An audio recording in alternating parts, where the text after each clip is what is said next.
So it's all very interesting. I love the way he puts that. Eric, you synced it on for the first time during hot functionals. You remember that? I do remember that because you bumped me out of the position. But the idea was Eric and I are both down in Unit 3 because we just got promoted to control room supervisor and we were waiting for our license. But our thought process is without fuel in the vessel, we actually brought the plant up to 565 degrees and a little change because we wanted to get the breakers closed. And we actually closed the breakers to the main turbine without any fuel in the pot, just based on reactor coolant pump heat for the first time. There it is right there. Don't wash that hand. I know you have it. So let's see, startup. I came back to Unit 1 as, today we call it the control room supervisor, but in 1985 we called them assistant shift supervisors. So I had been in Unit 2, I received my SRO license and came back to Unit 1 to do the initial criticality and power ascension testing. And to say that it was fun is one way to describe it. It was different and it was unique, and because we were the first combustionering CE System 80 plant, first one built with Bechtel as the architect, we had some issues that were not exactly foreseen, and we had unit trips frequently, and the thing that we take for granted now with the electrical buses reconfiguring and fast bus transfers so that you kept all the lights on, that didn't happen very often. So every time you had a trip, you generally lost either all or one half of your non-class electrical power, and it got very exciting. Almost, you know, the first trips that we had, we always resulted in a main steam isolation and a safety injection actuation, and we had a unique set of learning opportunities then. So shortly after the startup, I got promoted to a shift supervisor position and left that insanity and went down to Unit 3. Let's see, and for Unit 1 startup, I was a reactor operator. I remember that was, you guys correct me if I'm wrong, but we were doing 8-hour shifts in. Mr. Valley was our shift supervisor at the time, and I remembered we started, generally I worked the primary side because Dave Wren always wanted to be on the secondary. He was more comfortable there, and I remember started down, and I remember it was about 11 o'clock, and I calculated we were within an hour and a half of reaching the correct estimated critical boron concentration on the dilution, and we begged Valley to stay, and he said, nope, we're turning over here, so we stopped, and I know one of the units right now has a picture of John Dennis and Dirk White and Steve Wackenstadt and those guys. They got the criticality that night on night shift. And I remember lots of startup testing on the secondary side with Chris Crane doing flushes on the SI system. Lots of, as Dennis mentions, lots of opportunities to practice with the unit because it was going up and down, it seemed like every week. Literally every week. Yeah. Yeah, as Dave said, we were down in Unit 3 waiting our SRO license, and when we got those, we came back to Unit 1, and we were able to partake in the post-startup testing because we were the lead System 80. We had to verify the design and verify everything worked. Somebody over here, I think it might have been Dennis, that mentioned you're going to find yourself in situations that you never planned for. And that was never more true than when we were doing that startup testing. And I think Scott was mentioning engineers would tell you this is going to happen and this is what you can expect. And one thing you can count on that it wasn't going to be exactly as written in the book. And you're going to have to use your training and your background, your knowledge and your procedures as they were at the time and bring the plant to a safe condition. And that was the challenge that we went through. It was a learning experience that fortunately and unfortunately the new guys will never have, because it was certainly a good background for future operations of the plant. Yeah, well, there's no breadcrumb trail.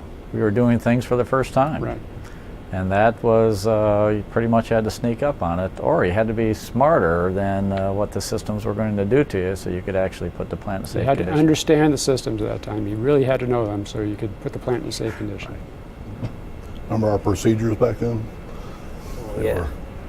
They were start the plant up. Very, very small. Full CEAs? Right. Draw vacuum. Okay. Okay. We can figure that out. Which order do we go in? Well, it's kind of like when we took our initial licensing exams. We didn't have the procedures that we had. And the NRC was questioning whether or not they should even give us the exam.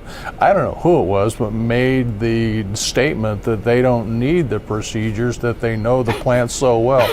Boy, were we set up. But I mean, they put us through a bunch of emergency operating procedures and a bunch of abnormal procedures, and they certainly tested our ability to know how to operate the plant with, at that time, the procedure tools that we had. And I guess we did okay.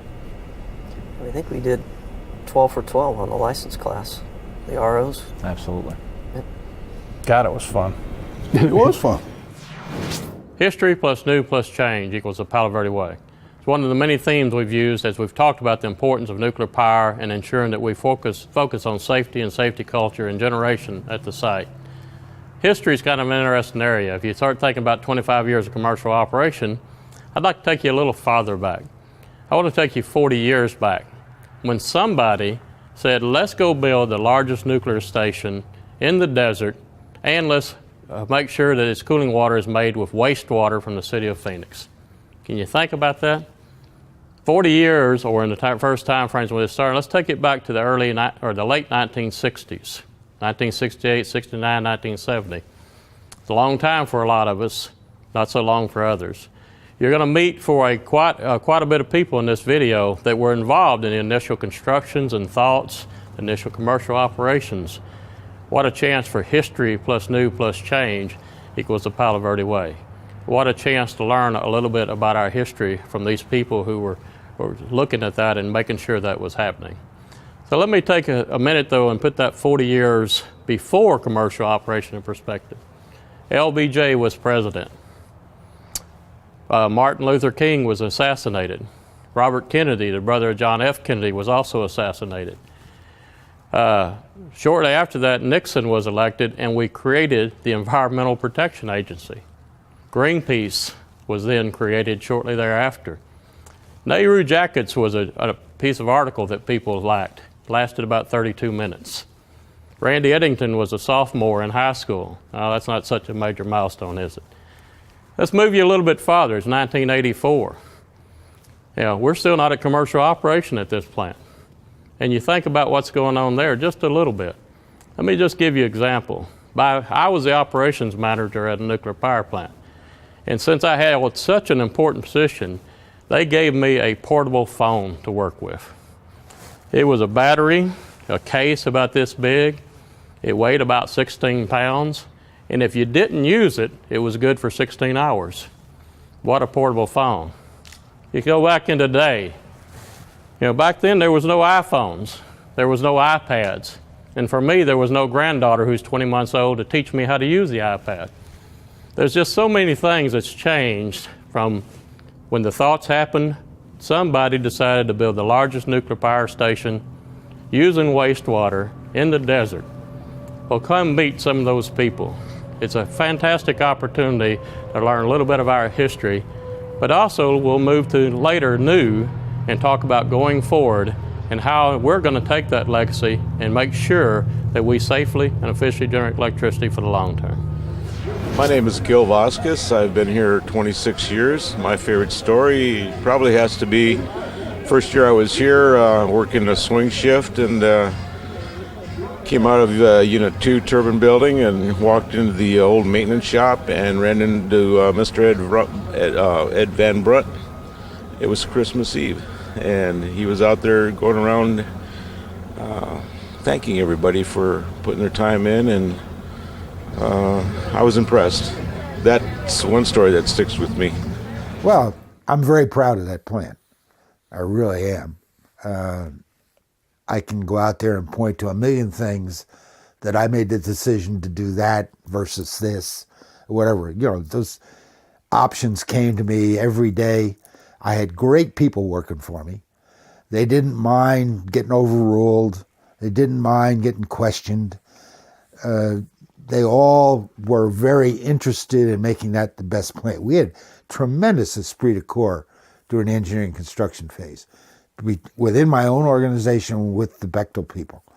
The guys enjoyed each other's company. We had very, very few knockout, drag down arguments about anything. It was a great job, and like I say, I was very proud of it. Most of our current board members, of course, weren't on the board when construction started, for example. But I can tell you that our board uniformly feels that being a part of Palo Verde, a small part of Palo Verde, is an exciting, dynamic part of each of our lives. We're all very proud to be associated with an endeavor like Palo Verde. I am enormously proud of my association with Palo Verde over the last 5 or 6 years. Having retired from the NRC and taken on a more hands-on role of helping an organization recognize, understand its problems, and chart a path out of trouble to world-class performance has been enormously gratifying. I thought it was a tremendous experience. The opportunity to start up a plant and basically get your hands around the small idiosyncrasies about what you really have to learn, what you really have to do, and the other 1,000 things that you learned how the plant worked, that showed me back in initial training that because we didn't have somebody to help them, what a wonderful opportunity it would be for me to come back after 30 years and get back into the licensed operator initial training class and help them more fully understand what's really the plant, what things you really have to worry about, what things you have to concentrate on, and how do you make the plant safer. And it was always from what Dave Callaghan used to show me was the knowledge and training, which is a cornerstone we have today, was always a cornerstone back then. If you had the knowledge, things were going to go pretty smooth.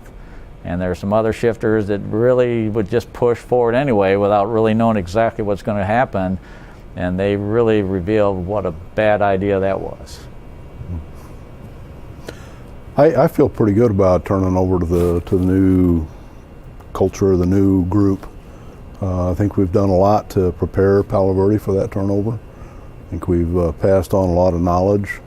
The oral boards that we're having now, it's painful to watch, it's painful to give, and it's painful to receive, but you can see that learning taking place and that knowledge transfer and a preparation that the people are putting into that to be able to successfully get through that.